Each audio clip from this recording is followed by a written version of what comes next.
Hey guys, welcome back.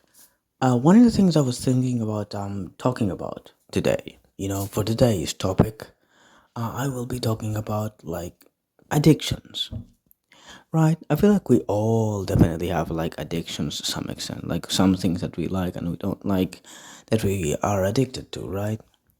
But one of the things I've been thinking about is like how some people just get so into addictions that they end up like their brain, they end up like not knowing what's socially acceptable or not, right? Like some people end up, for example, porn, right? Like hentai, right? Me personally, I'm not exactly, super addicted, but like so I've seen how some people with like porn addictions, they end up constantly like talking about in some types of media constantly about how much there's porn of this or there's porn of that, right? For example, Overwatch, right? One of the main things people talk about when it comes to Overwatch is like the porn.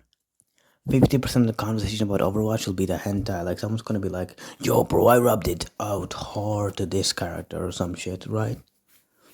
So I feel like it's just like a commodity, right? How some people like end up so brain rotted from jerking off the porn. It's like porn is just an example, right? It's this is not specifically to porn. For example, another topic that people are super addicted to, like practically it's their heroin, right? Is politics, right? You'll, for example, see how this addiction can just really mend a lot of people's minds in a lot of things. Like, for example, with politics, I mean, some people just bring up politics no matter, regardless of any situation and all situations, right? I feel like politics is a better example of how addiction, I guess. Am I addicted because I care about Biden or Trump?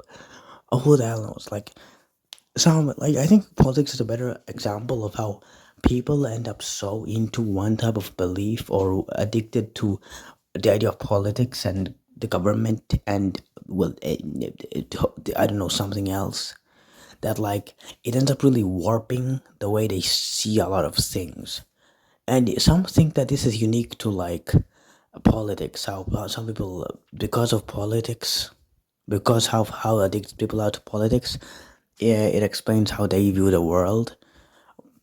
Like it, that no other addiction does that, but bro, drugs, okay, or like alcoholism, or like porn, right? I think those are the four addictions, four horsemen of the addictions. And you can just, if you research about it, you can see how all of these kinds of beliefs really affect people's way of thinking and viewing the world, right? You will see how people's way of thought will be drastically affected by constant addiction, by constantly jerking off, or constantly doing drugs or drinking alcohol. I mean, you could, if they end up more depressed. I mean, that could, some could say that's because their life was from the get go terrible. But if you do something bad and you keep doing something that's even worse, it could technically be done based on the addiction. And that's really actually it, because the storage on my phone is freaking small right now. And I think that's really all I had to talk about addiction, right? Some different, just the way how some people react to addiction and some people cope with addiction. I feel like most people nowadays, like, they just make it their personality being addicted. Because in some way, that's either a coping mechanism from something else, or it's something, or it's they're coping with their addiction by coping for their addiction by yapping about some shit. And I do have like more to say about it, but actually not. I'll worry about that later. See you.